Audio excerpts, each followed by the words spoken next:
आज की क्लास के बारे में बताइए।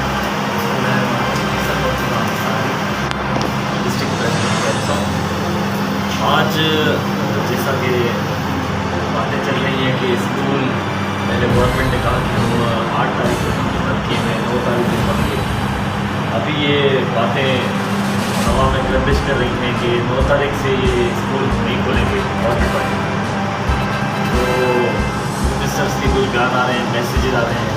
तो आज उस सिलसिले में हमने ये मीटिंग रखी जिसमें हैदराबाद के तमाम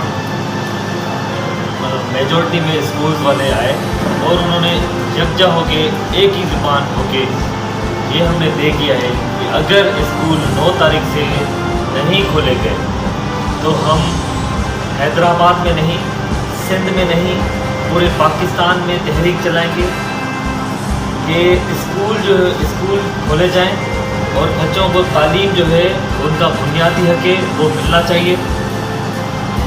पूरे पाकिस्तान में सारे सूबे खुले हुए हैं, सिर्फ सिंध में ही स्कूल में ही कोरोना है।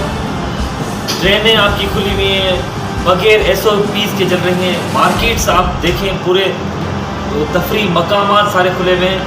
क्या सिर्फ ये मैं समझता हूँ कि ये तालीम दुश्मनी है। ये जो फैसला 9 अगस्त से स्कूल न खोलने का, ये तालीम दुश्मन फैसला है। इसको जल्द अज जल्द स्कूल खोले जाएं और अपने फैसले पे नज़रसानी की जाए। आप सबको पता है कि ऑनलाइन एजुकेशन जो है, हमारे पास नेटवर्क्स का मसला है, मोबाइल फ़ोन नहीं है पेरेंट्स के पास, लाइट का मसला है, ऑनलाइन एजुकेशन कारआमद नहीं है। तो फिज़िकल एजुकेशन पे ही हम जाएंगे और हम पूरे पाकिस्तान में भरपूर एहतजाज करेंगे। ठीक।